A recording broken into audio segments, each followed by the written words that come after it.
stories are unique to the human race. They inspire us, delight us, and cast the familiar world around us in a whole new light. Everyone has been wrapped up in a good story at some point in their lives, curled up with a book you can't put down, binge watching television shows late into the night, or being so obsessed with the story you find yourself dreaming about it.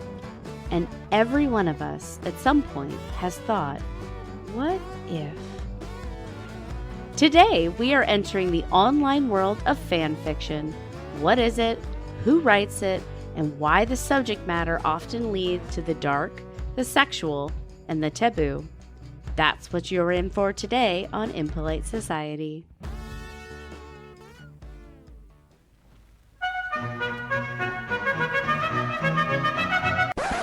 Oh, I just detest rude, unladylike young ladies. I hope you don't mind me being a tad rude. I myself am strange and unusual. Don't be rude. That is some weird, wild stuff. Shocking, isn't it? It's a scandal! But it's provocative. Please stop making me blush.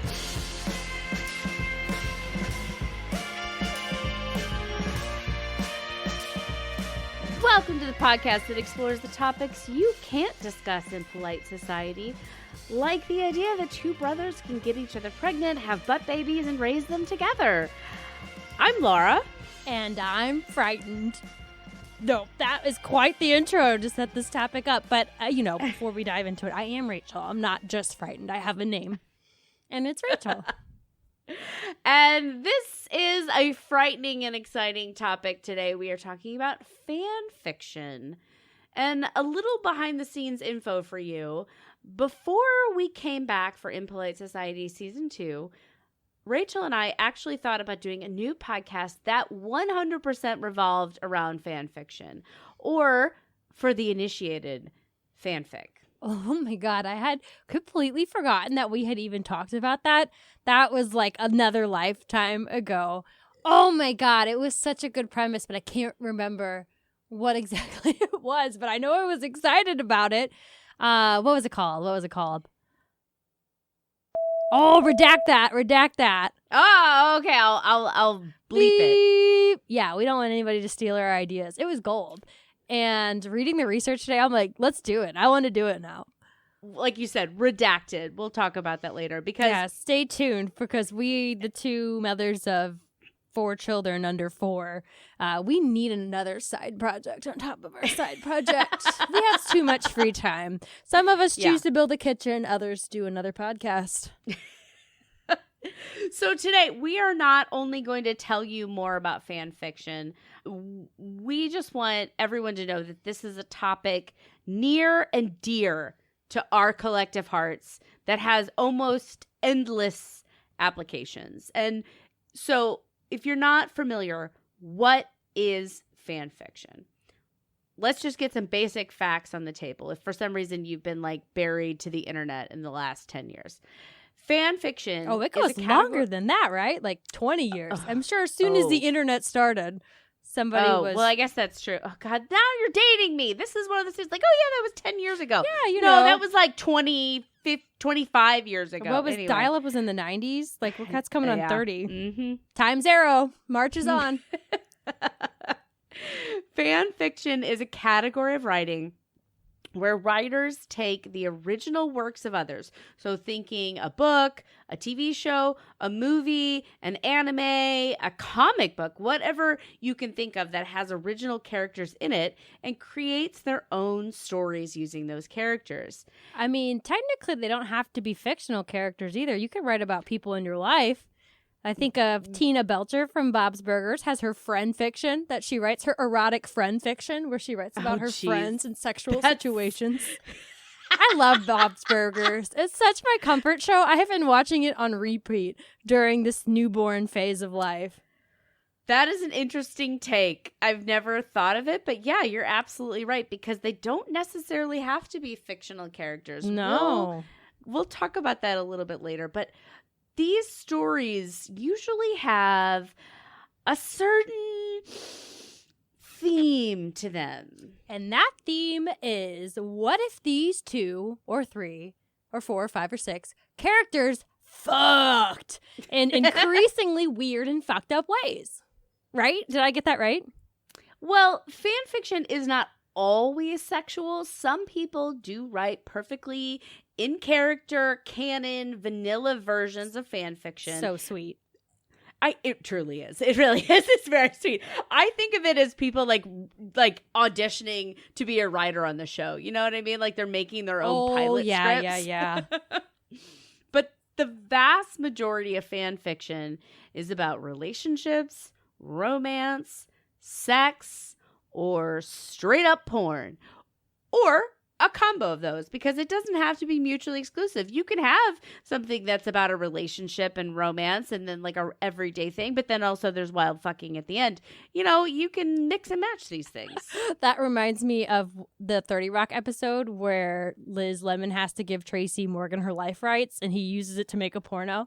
And it's just kind of like that. At the end of the episode, it was just the characters doing the same thing that they had done in the episode, but then fucking at the end.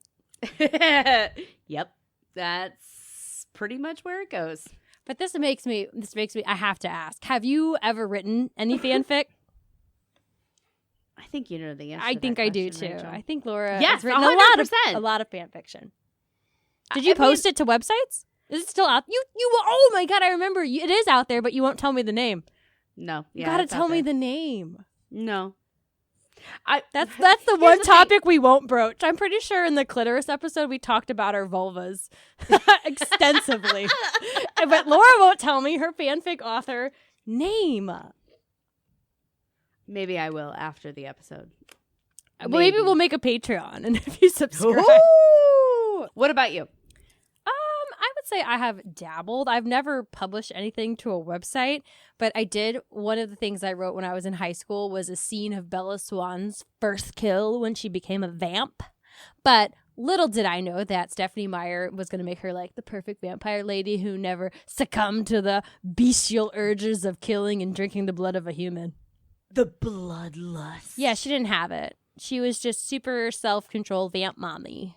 But anyways, that was like the only thing that I wrote ever that was explicitly fan fiction. And even then I wasn't too embarrassed to actually put anybody's name into it. But I'm pretty sure I wrote some quote unquote original things as a young adult or teenager that were heavily influenced by the things that I were reading at the time, like Twilight and all those other fantasy romance books. So very thinly veiled fan fiction. Yeah, I feel that. And there's actually a term that we're going to get into later that I fell into, like, whoa. Was it mpregs? Because I was excited to learn more about that. No, it was not. I've always thought that fan fiction started relatively recently, and that's kind of right. But truly, fan fiction has been around since the 1700s. This is when the general public became more and more literate, and books made their way into everyday people's hands. And their imagination started churning. And I think about this, and I'm just like, man, what a time to be alive. There's no TV. There's no radio. There's just fucking daily drudge every day. And, you know, the people in your lives, and, you know, that provides its own entertainment. But nothing to really get that brain whirling. And then books, whole new worlds opening right in front of you. You know, for people who like make money and like have time to sit down and imagine whole new worlds. You know, everyday normie drudgery doesn't have time for that. But then you open these books and you have just pure imagination in front of you. And even normies wanted to get in on that game. So they were more stories being exposed to more people. So then as soon as you got your hands on a story, you were going to take your own spin at it and take the characters and play with them. Especially if you are more a creative type soul. But again, if you weren't born into privilege and class, you've never had the opportunity to exercise that because you're fucking working 16 hours a day. Yeah. Oh, yeah. But if those people, they still had stories too, right? They had songs and ballads and like oral tradition. The only thing about that was there was no OG source material. So I would say everything up until books and written words and, you know, printing press, that was all fan fiction. You think the Iliad was exactly what happened verbatim? They were like, we got a whole fanfic about this guy named Odysseus and what he did. And we decided to put it down on paper and make it fact. Yes. Yeah, after we've had enough iterations of the fanfics of what really got the crowds going. And so around this time, everyday people were writing their own spin-offs of Gulliver's Travel and Jane Eyre, and they were submitting them to local newspapers for serialized printing. And some of them were a little more like dirty limericks and cartoons. But the principle was there. Everyday people who aren't the original creators are continuing the journey on their own, because truly nobody likes an ending. If you enjoy a story, you want it to go on and on and on, or those little snippets that you're like, ooh, missed opportunity. You know, my imagination is churning. Let's get it down on paper, because I know other people are going to think it too. Or what was another character who wasn't the main character? What were they doing during this part of the story and all that kind of stuff? And it's really funny that even humans are humans regardless of time. And of course it went to dirty limericks and cartoons. Of course, that's a natural step in the journey. But man, wouldn't that be like the biggest compliment as somebody who made something or created something, that people took the ball and kept rolling with it? Like, I would not even be offended. Do you think there's any fanfic about podcasters? There has to be. Probably. If, I bet if I go on Archive of Our Own, there's something about like stuff you should know, like the classic. That's what I was gonna think. Oh my God! What if they made them gay together? Oh no, I don't want to read that. I'm sorry. Okay, I'm just gonna share something. There was a fan fiction I wrote, and I shared it to Tumblr specifically, and people fucking rolled with it. One person drew a cartoon about it, and another person wrote a fucking song about it. Whoa, what was the source material? I'm not going to say. Is it Buffy the Vampire Slayer? No, it was not. And Dirty Jobs. No. I'm just going to keep guessing. Band of Brothers. Bowled over that I was like, holy fucking shit. And I mean, I know that they were all like teenagers. We'll get into the demographics of fan fiction. They have nothing better to do with their time. I think that's like beautiful, right? To feel connected to those people. Yes. To have that connection. And I think that kind of rolls into what makes it such a I don't want to say movement, but makes it a community. It is like the movement, and it is a community. But and that community started at kind of as we know it today in the 60s. And that was with the rise of science fiction magazines. And nerds, you gotta fucking love them. And these were not regular today nerds. Oh no, in the 60s, these are dedicated nerds, because we don't know how good we have it nowadays. You are one Google search away from a unique community of weirdos that are just like you. Back in the day, you had to fucking work for it. Fans met each other at movie releases, bookstores, conventions. They built themselves a community. And by, I guess, trading addresses, I guess? Yeah, because how else are you going to have your meetups where you dress up like animals and floof each other or whatever? I don't remember what exactly the word was. But that was a throwback to furries, yes, which is another show we did way back in the day. But fun fact, that also originated at like Comic-Cons and AKA what were called nerd conventions. So I love the furries. Yeah. God bless them. Truly. And I mean, we talk about the death of community in today's day and age, and I can't think of a better example. Even our weirdos can't meet in person anymore. And I just want to say that I say weirdos in the most lovingly way, because make no mistake, I am one of those weirdos. I am a fanfic weirdo. Weirdos need weirdos, because without weirdos, who would make all the podcasts?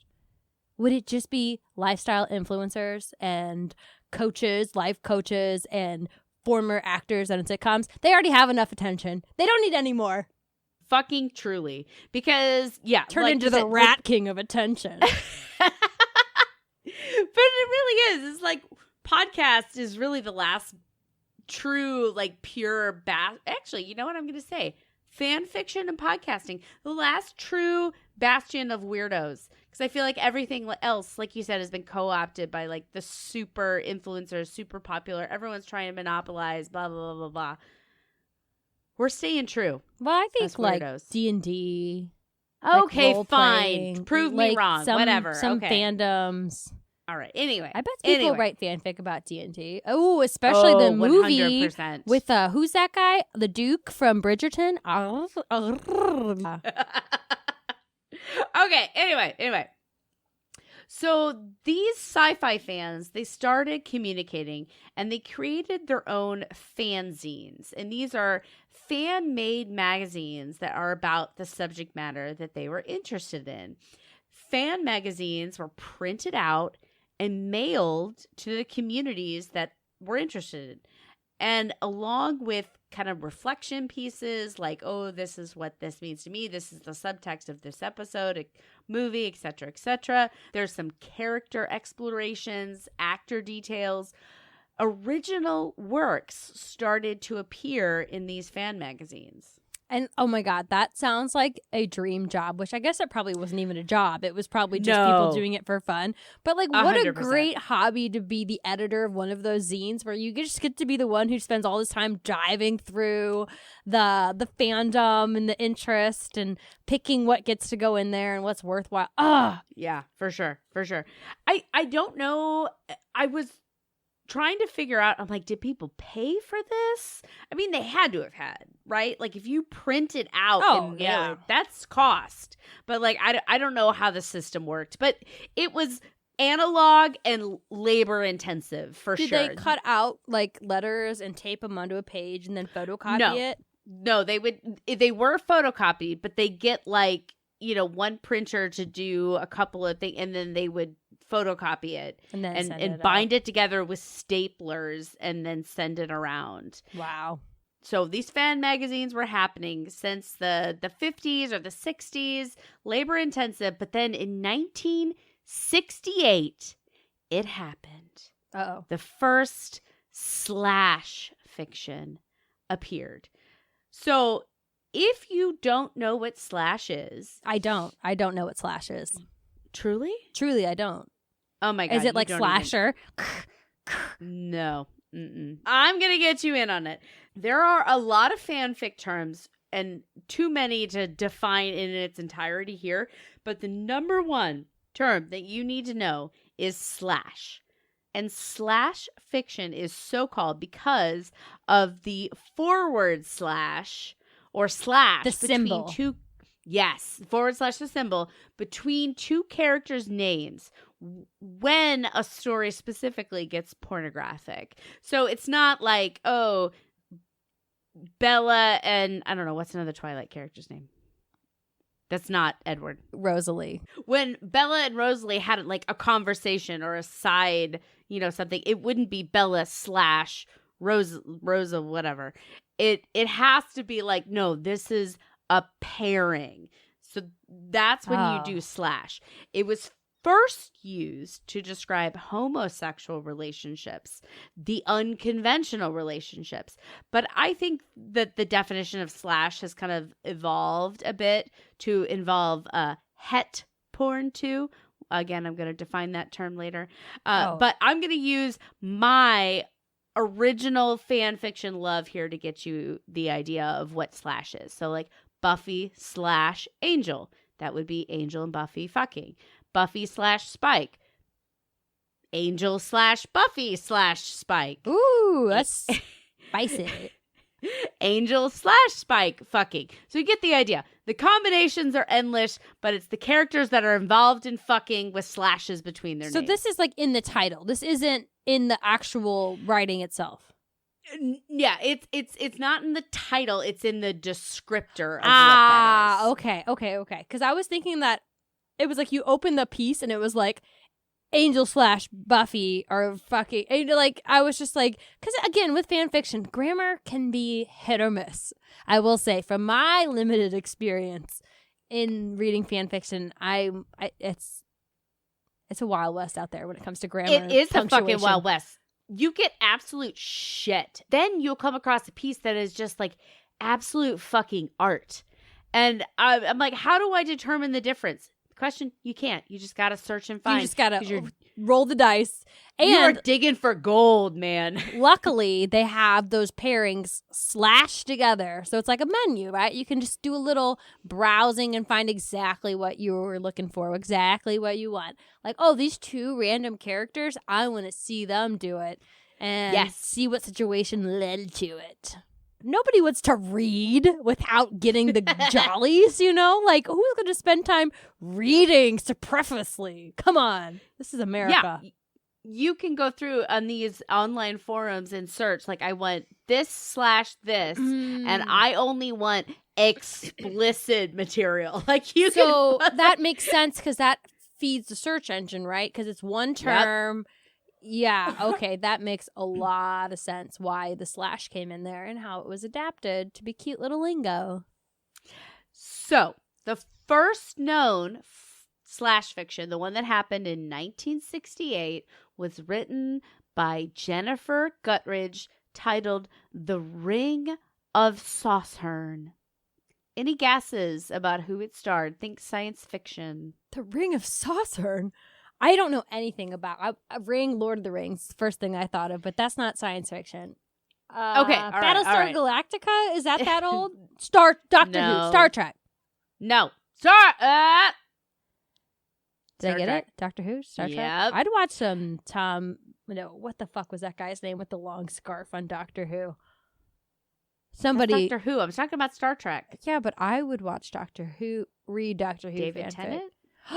No. It was the original from the 60s or whatever time it was. I don't know. But I know what you're talking about, love me some David Tennant and Christopher Eccleston. And those two together, can you have a doctor/doctor?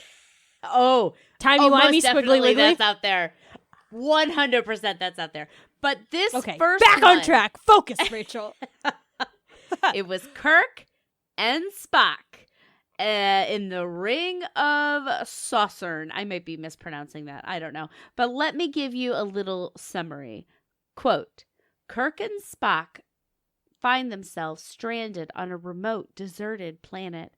Spock goes into the state of Ponfar, the violent in-heat fever that comes to Vulcans.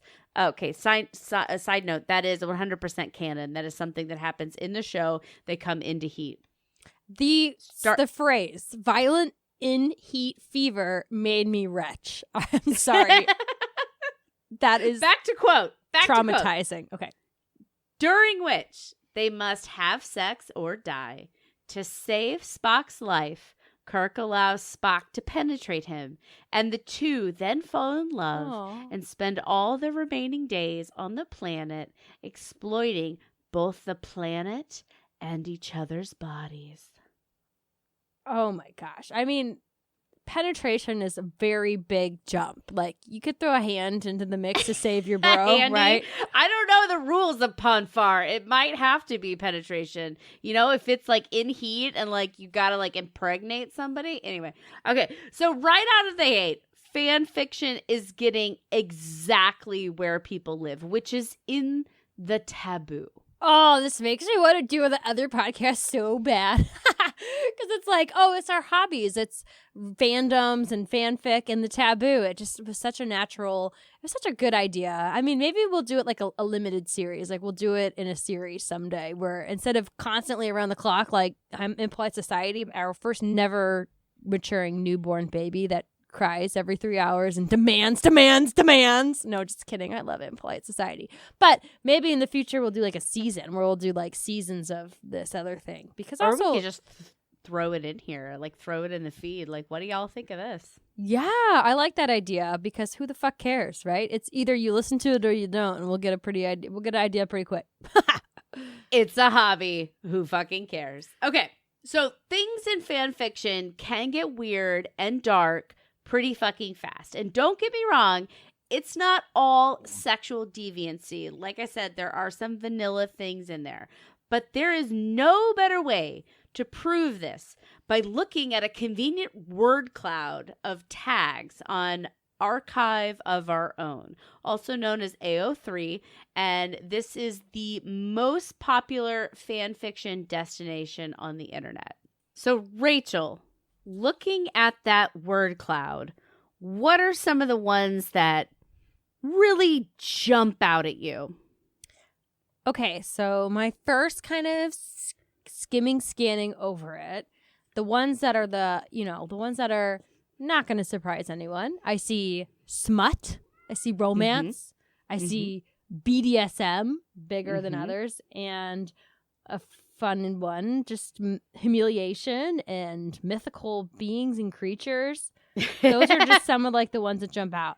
But it's not just like, I keep finding more that make me go viscerally cringe. Anyways, those are just like the normal ones, right? But there's some on here that are making me truly concerned for humanity. And those are, what are the ones that kind of like shocked me as I'm looking through? Well, finger fucking is very big on here. And that's a very specific... I feel like that shouldn't be concerning. I feel like I'm like, yeah, I'll click on that tag. But it's like, why is it so big? I don't know. I just like, how many finger fuckings are happening? How many finger fucks are happening? But then there's also like very confusing ones. Torture. What is this B one? Bodily fluids. Harm to children.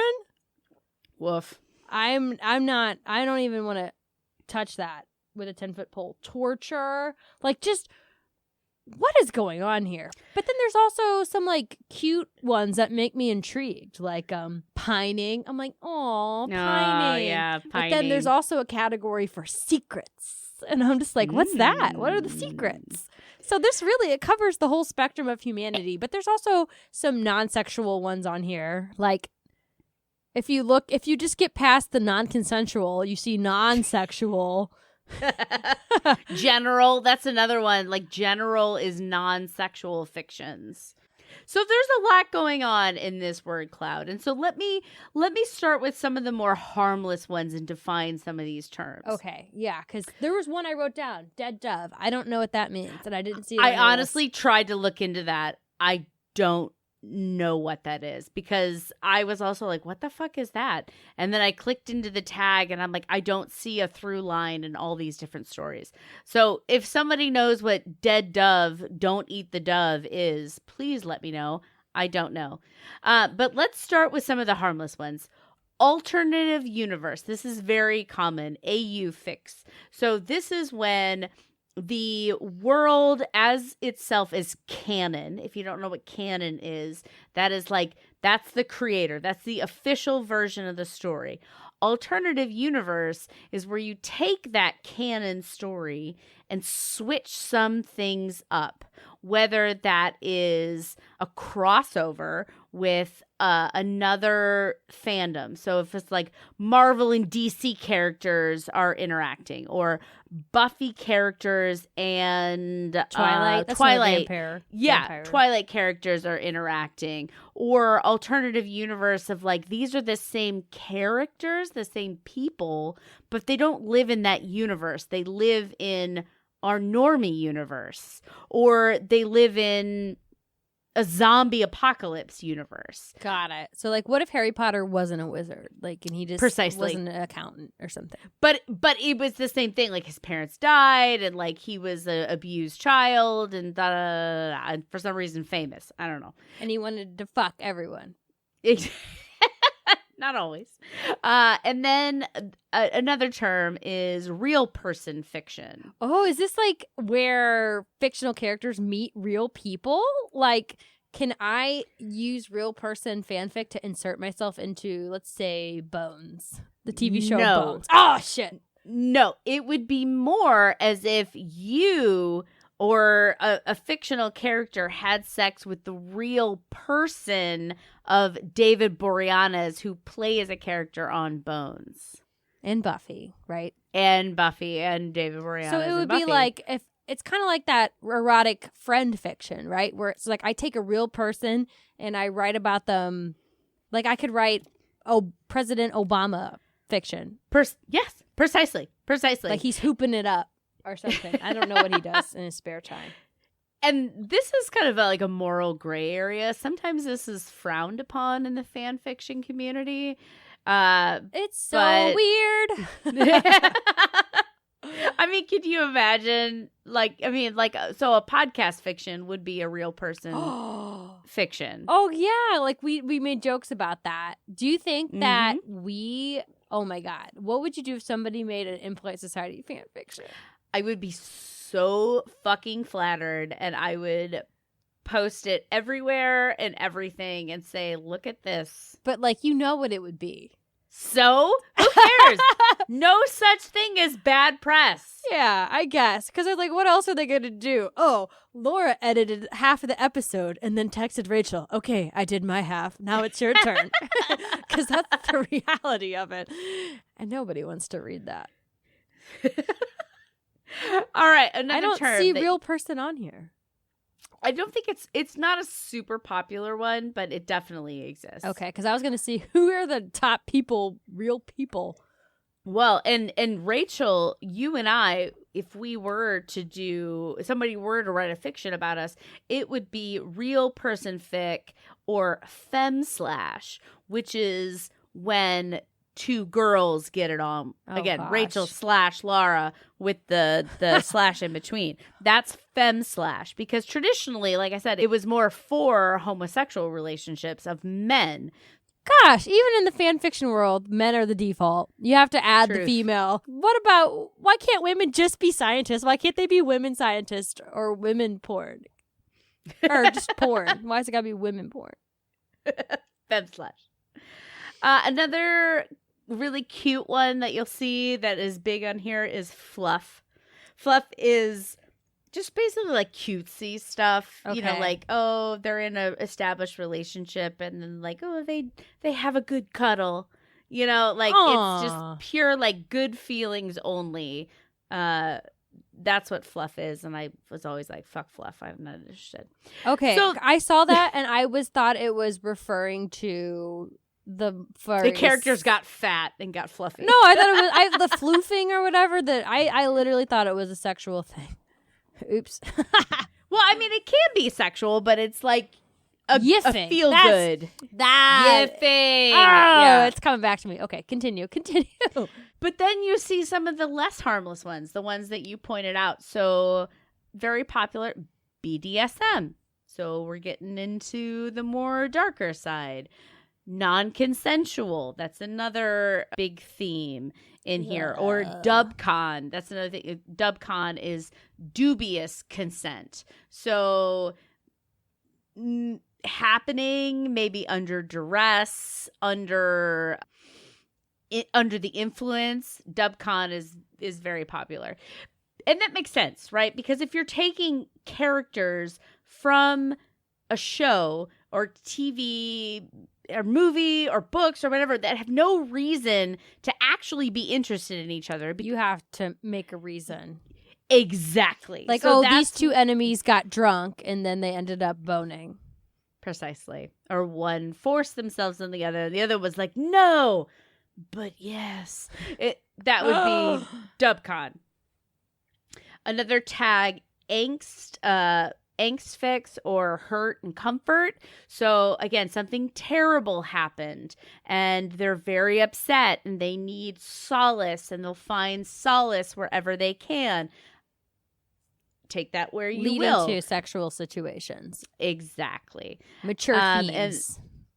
Mature themes. And just bare bones, another one that's big on this word cloud is violence. How did I miss that?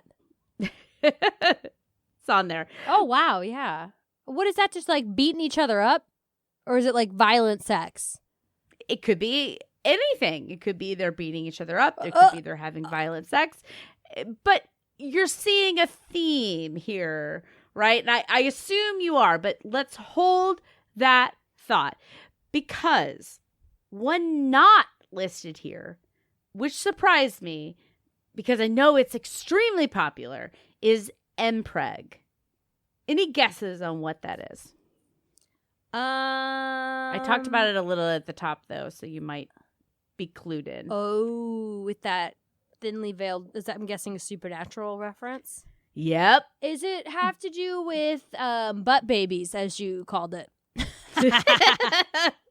That's right. Mpreg is male pregnancy.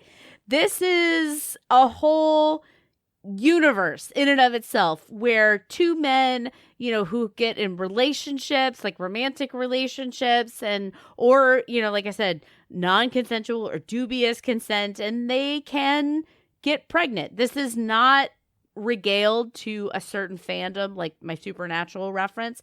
This is all fandoms that this shows up in.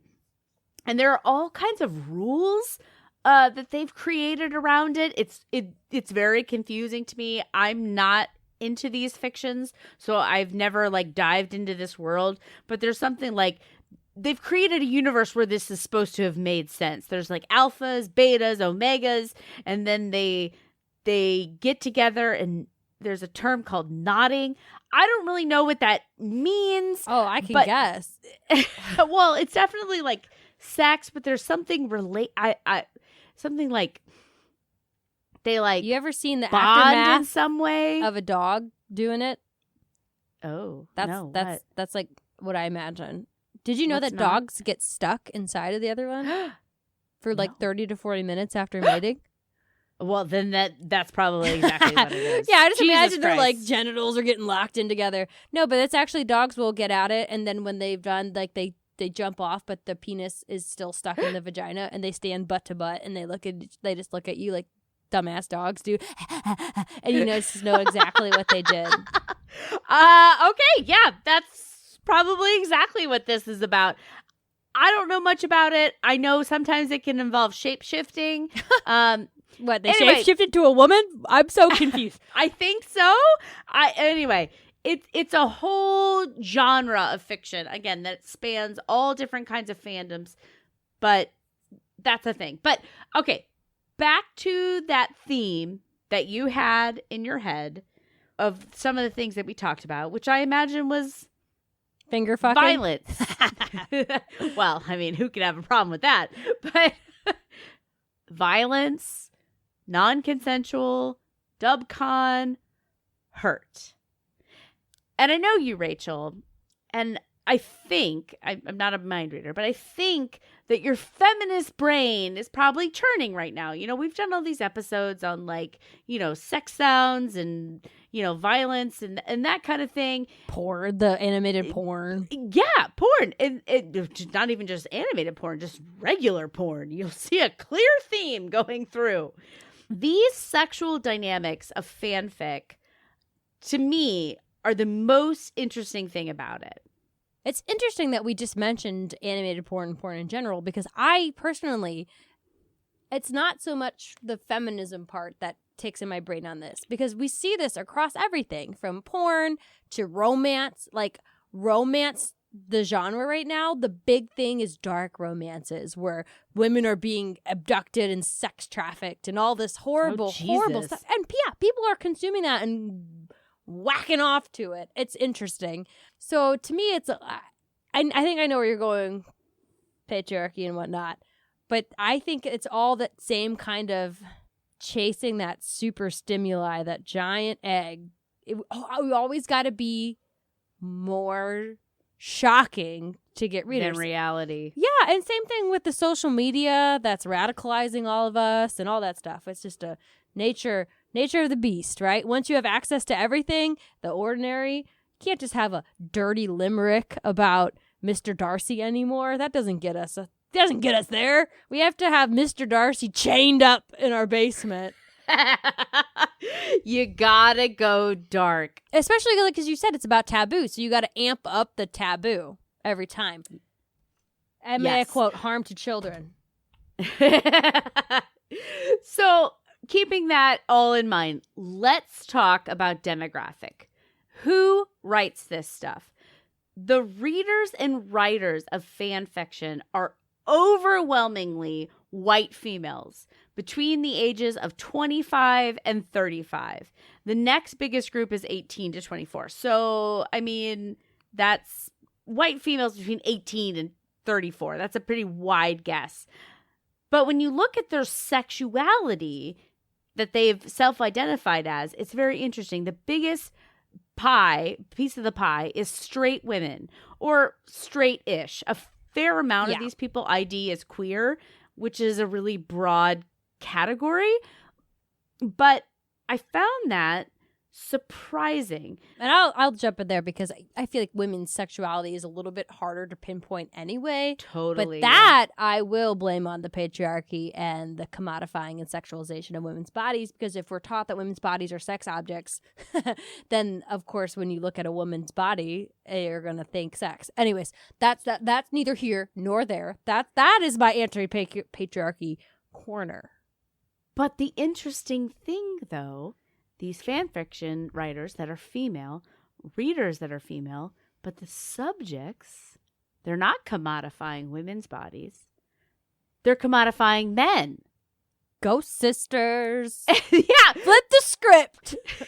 Men that are fucking each other. Men that are putting themselves in hurt, comfort, dubious, consensual, non-consensual relationships and using them as playthings. Right back to that first slash fiction that was written by a woman about two men, Kirk and Spock, putting them in dangerous situations, having traumatic things happen to them to further the story and create these sexual situations.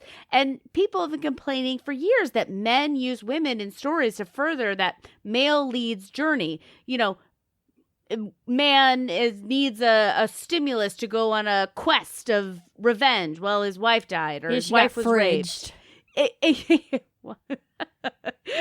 Fridge? What the? Oh, we were talking about that earlier. What? No, but not earlier today. Probably a long time ago. It's like a term in video games. If your wife got fridge. I can't remember the exact reference. What's fridge? The guy's Dead? wife got killed and put in a fridge. He finds her in the fridge. So it became I like don't a even know that slang one. term for like, a female's death motivated the protagonist, the male protagonist. She got fridged. I took a class. Did I ever tell you about? Okay, quick aside. Yeah. Oh, I'm sure that you took a class. I took a class in college. I signed up for it because it was called Women in Video ... And I was like, oh, hell yeah. I want to learn about the representation of women. Girls on film. I thought we were going to be watching Duran Duran the reference. Tip Drill music video where they swipe a credit card up her ass. So I get into the class and there's me and a couple other girls that I knew. And we're sitting there and it was like, welcome to portrayals of women in video games. And we were like, well, we left out a very important word on the docket of classes. On the syllabus. So I have written many a paper on Princess Peach because that is like one of the two video game characters that are female I knew about. Actually, just kidding. It was 3. It was Princess Peach, Lara Croft, and I was going to say Coco Bandicoot. Those are the 3. Okay, sorry. But it's aside. interesting. Liberal arts colleges. Save your money. But it's just interesting because when there is a same-sex relationship, these women are the ones that are writing. They are using these same tropes, of this furthers the journey, this kicks off that, and things get violent. Or there's this great love that assists him on a quest, only the roles get recast from female to male. And I just think there's some really interesting psychology going on there. I don't know what it is exactly, but it's very fascinating. Again, we don't try to answer these questions anymore. But my theory is these are just human principles of what creates tension, what creates drama, what creates a hero's journey, and it's conflict of some kind. And who doesn't want to throw sex into that conflict? And so when it's men writing, it's men and women, the woman dies and creates this journey. When women are writing, they don't want to cast themselves in these, I don't want to be the one that dies or whatever. So I'm going to take these two established characters and put them into these roles. Yeah, no, I definitely think that there is something interesting there. And like you said, the taboo is just kind of scratching it. It just kind of is making it a little bit more exciting and a little bit more titillating. Because you also see, when you look at porn trends, right, with women, it tends to lean more towards same-sex couplings. That makes sense. I don't know if the tends to, but I've heard it anecdotally. So, on fan fiction, what are people writing about specifically? Not just the genre, but what universe or fandom? What characters are they making fun? Exactly. All right. We've got the top, I don't know how many is a graph here. Number 1, MCU, Marvel Cinematic Universe. By far the top genre of fictions being kicked out. Number 2, Harry Potter, which did surprise me. Even after this many years, it's still ranking up there. Oh, yeah. But didn't we talk about that in the animated porn? Like, associations with childhood and, like, the coming of age. Yeah. It's Totally. Just, yeah, totally. That sticks. Still cranking it out, literally and figuratively. 3, DCU, which is the DC universe. 4, Supernatural. Oh, my God. Why is everybody... It's so odd that random show is the thing that everybody wants. It's so bad, too. I tried to watch it once. It's so bad. Oh, that was the thing like the I alluded spooky. to at the top, was the two brothers having butt babies and raising them together, because there are 2 hot male leads in the show, but they're brothers. And so fan fiction people were like, well... Yeah, make out. Yeah, they're the main characters. They're both hot. We're going to make them make out. And then you're just going to go crazy with it. The next one, number, 1, 2, 3, 4, 5, 6. I don't know what number I'm on. There's some what was this, like My Academia Hero or something? I don't know what that Never is. heard Like of it. BNHA. It's some Asian thing. Next one, Star Wars. After that, original works, which good for them. Trending pretty high up. And then another one, Oh, God. Haikyuu. I don't know what that is. No, I was just looking at the one after this. Sherlock, BBC. We just love a standoffish male protagonist. Like, oh so my true. God. A crotchety old, like, Well, he wasn't curmudgeon. old. He was just No, like an but, asshole. like, Like, old I'm a in theory. genius, and like I'm better than you. Curmudgeonly, inaccessible. And Not that's literally unaccessible. was written by men who thought that they were Sherlock. They're like, No, but men don't write fan fiction. no, but they wrote the generally. show. Truth. Yeah, but then women were like, yeah, get it on. No, they just want to see him fuck another man. Yep. Which is interesting. Okay, I don't know if we want to get into this yet, but like a theme here is a lot of male friendships, right? Sherlock and his buddy, the other one, Watson. Supernatural, the bros. Harry Potter has like a couple male friends that are Yep. close. And Star Wars, Hans and Luke. And also Yep. like a sibling dynamic there. And Marvel's all a bunch of men. Yeah, let's dive into it, because let's also talk about the top lovers of fan fiction. Dean and Sam Winchester. That is Supernatural. And they're brothers. Yep. And as I heard one person say one time, where real person fiction is the high road. Because if you're like, I really want to see these two get it on, but I know in the show they're brothers and that feels inherently wrong, so I'm going to just write about the actors getting it on. Smart. It's a loophole. It's a loophole. It's a loophole, exactly. Harry Styles and Louis Tomlinson. This is One Direction. I don't know. This breaks my heart. But that was a little bit dramatic. But just like I got to this point and I was like, oh my God, this is what real person fanfic, isn't it? It's real people. Precisely. And it's just, that's traumatizing. That is so traumatizing to me. To take somebody who's real and then like imagine them. I mean, I guess people do that in their heads all the time, but Totally. But to write it down and then consume it, and people, they're real people. Yeah, it's a moral gray area for sure. Like I said, this is the thing that some people are like, it's not right. Other people are like, yeah, whatever. You put yourself out there. Okay. Next one, Steve Rogers and Tony Stark in the Marvel Cinematic Universe. I don't know who Steve Rogers is. Captain America. Tony Stark is Iron Man. Captain America and Iron Man. They have kind of a little bit contentious relationship in the movies. Exactly. You got to get that going. Next one, Draco Malfoy and Harry Potter. Again, the tension. I like one of the few fan fictions I read was about Harry Potter and Snape, and it turned me off. Snary. I never. Snary fiction. That's like child predation, and I was not into it. It's a very popular one. I'm surprised it didn't make it to the top of these pairings.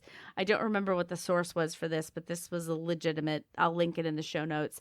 But Snary, Snape and Harry, did not make it into this list, but that is a popular one that has disturbed me for many, many years. He's just like, I want to look in your eyes.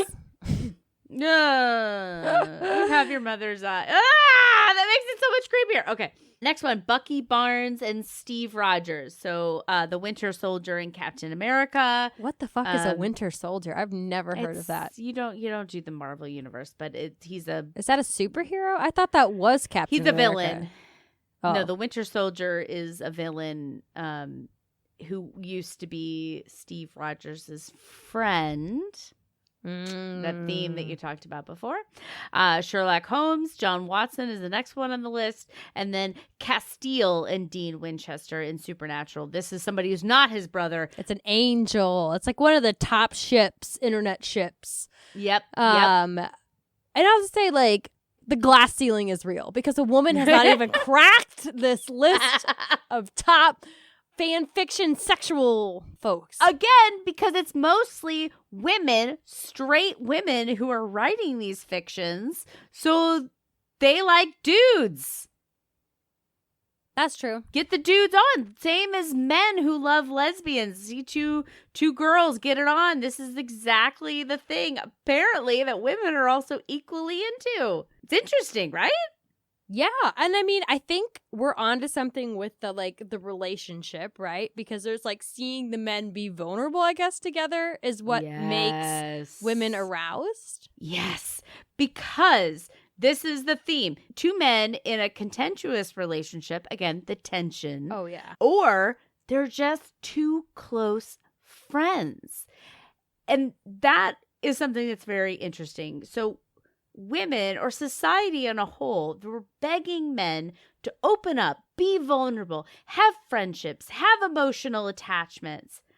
But when they do in these fictional universes, women are running over to AO3 to write porn about how they're actually gay and want to fuck each other. That's amazing. Yes! Well, that's because all women want gay men. Is that a secret? Is that like taboo? No. Every woman has a gay friend. They're like, if only you would see me. And the gays know it, and they use that to their advantage. They could take over the world if they wanted to, you know? But to me, it's also interesting to look at it because here comes my feminist lens coming back on.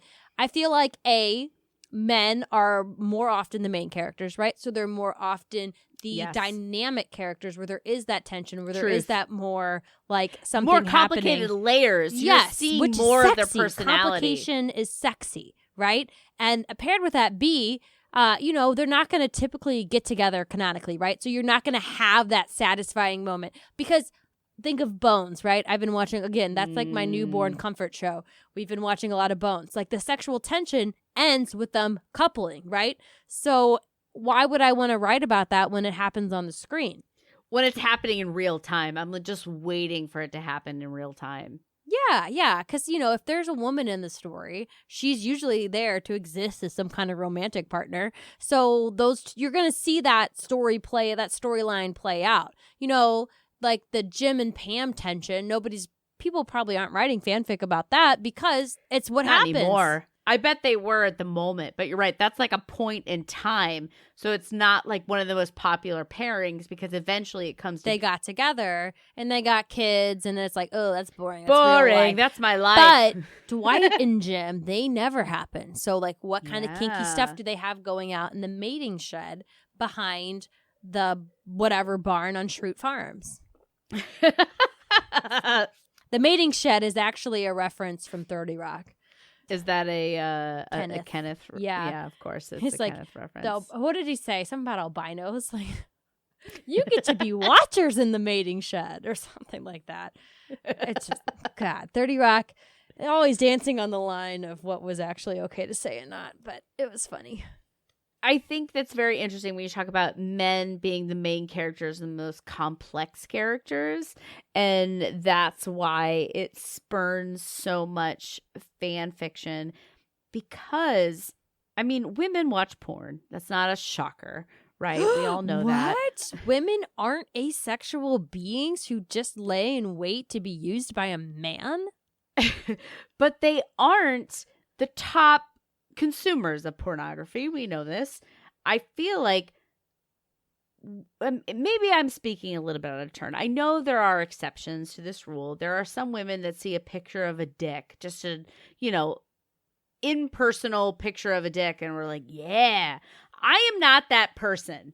It's more about the emotions and the tension and the buildup, which doesn't really occur in videos you would find on specific pornographic websites. It happens on AO3? Is that what it's called?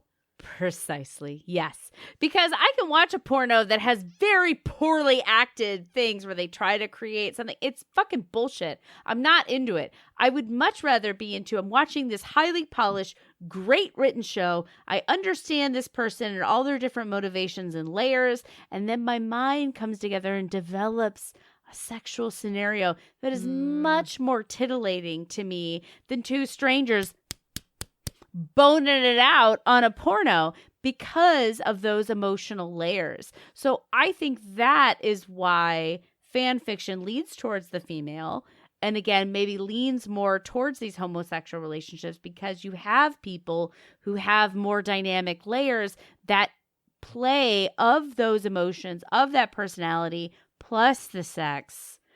That's what people are looking for. And really, to me, what this opens up is like, we need a whole new porno genre, that it's just like regular shows produced just as great and just as good of a writing, only at the very end, and just as good acting. That's important. But then at the end of, maybe every 4 episodes, there's just complete hardcore porno.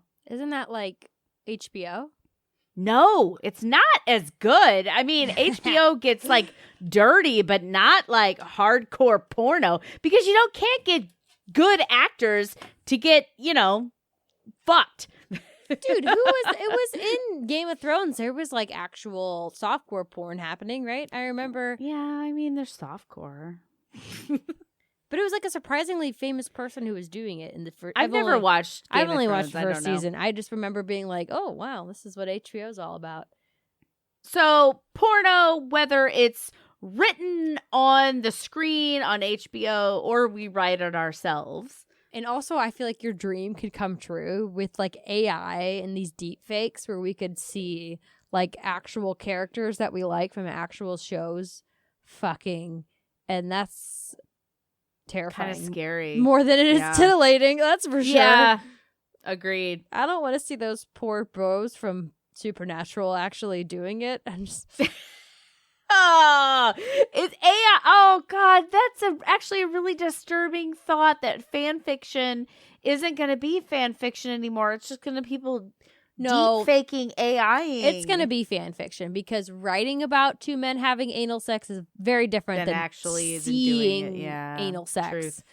Women, I think women are still going to prefer that written word, because sex the reality is violent and awkward and gross at times. So it's just whole new can of worms there. Okay. So when it comes to fan fiction, there are writers, the original writers, and people that are outside of the community. They make fun of fan fiction. They're like, you guys are just fucking lazy. You just write what other people have already done. You've taken my works and you're turning it into something else. These are people who can't make up their own characters. But in my eyes, fan fiction is a great place to start writing. And for those of us who don't have a ton of time to imagine our own original universes, because we're working the 16 hours a day as they were back in the 1700s, it's basically like playing dolls. You don't make the dolls yourself, right? You don't manufacture the bodies and paint their faces on and give them hair. Somebody else makes the dolls and gives them some core characteristics. but you just get to pick up and play with them and make them do the things that you want them to do. And, you know, because we're human beings and we're really just, you know, overgrown apes, that's sex. Yeah. Oh, yeah. I mean, even with Barbies, that's what it evolved to. Come on, folks. Let's be real. Yes. But yeah, that's exactly it. Like, you can criticize it, but that's just the difference of somebody who's maybe very serious into a craft or into an art versus like a hobbyist, right? You know, I can go to my painting wine class and make something for fun and enjoy it, but that's not like, oh, high art, you know? Mm-hmm. Or like I can go out. I'm not going to go out into nature and try to cut it on my own for 2 weeks, but you bet your ass I'll walk on a trail somebody else made and be like, I'm a nature bitch, right? Exactly. And it's like you said, playing dolls, and that actually like connects because, you know, I've never written erotic friend fiction, but I have made Sims of people that I know, including myself, and Sims of characters from books and like movies and TV shows that I've watched to like recreate the situations and doing that, and like, you know, Sims from the computer game, I'll say. So it's just like people have this innate urge to take the stories that they have and expand upon them in their own playing, whether that's by sitting down and writing or dolls or Sims. Doesn't make it any less valid or less of a story, right? It's just people, like you said, who want to dabble in it without starting from scratch. Or, you know, you just get your inspiration. You get inspiration from what's around you. Yeah. And it's like, just because it's inspired by other things doesn't make the writing any less, in my eyes, to be a form of high art. Like I said, because some of these are written so fucking well, and the grasp of the character is amazing, and the writing style or the abilities of the writers are truly amazing. And that doesn't lessen your talent just because you're using what other people have created to start this. You're not a career writer. You're a hobbyist. You're taking a God-given talent, or Satan-given talent in Rachel's case, and you are using it in whatever way that you can. And I think that that's admirable because, like I said, I've seen a lot of really, really great writers, and I don't see any point in shitting on them. I think it's admirable in any case, whether you use it to write porn with somebody else's characters or to just write a general fiction, a fluff fic, whatever the case may be. You're using the talents that you have, and that is wonderful. Like, yeah, you go to any bar with karaoke, there's going to be that one person who sings really, really good, and that doesn't take away from the people who are there just having a good fucking time. Yeah, and they're like, oh, you didn't write that song. Well, fuck off. I'm fucking like writing it. Just like there's a lot of talented people out there who never have a chance to use their talent for living. So just let them enjoy it where they can. Yes. So that's it, folks. A little dive into a sexy corner of the internet in fan fiction. I really enjoyed this research. It did remind me of our furries episode a little bit. And we talked about it kind of throughout, but no matter what you think of this stuff, you have to hats off to them. People are laboring with love. Being a fan doesn't always have to be passive. You can create with it and open a whole new side of yourself you didn't know existed. I didn't start writing with fan fiction, but it was definitely how I started honing my craft and developing a writing style. And if a creator can inspire other people with their works, I think that's the highest form of flattery. And I would agree. So send us your Impolite Society inspired fanfics. They don't have to be fem/. They could also just be Rachel and Laura editing a podcast. I definitely want to see the fem/. Or Rachel and Laura going to a podcast conference that has full of strife and tension. And you can send them to rude@impolitesocietypodcast.com. And be sure to download, rate, and subscribe in all the places and shit that we are, you know, you getting out there and doing that is our number one way for us to help other people find us. And if you really feel impassioned to help other people find us, just tell them directly. Share this episode with the fanfic reader, writer, or just like a stranger online who's into fanfic on Tumblr. Post it on your Tumblr, you know? Just connection is one podcast share away. It's a wild world out there, and we're just here to learn about it. Damn, Skippy. Off to the drums. Stay curious, or whatever I said. Oh, yeah, that thing. Whatever.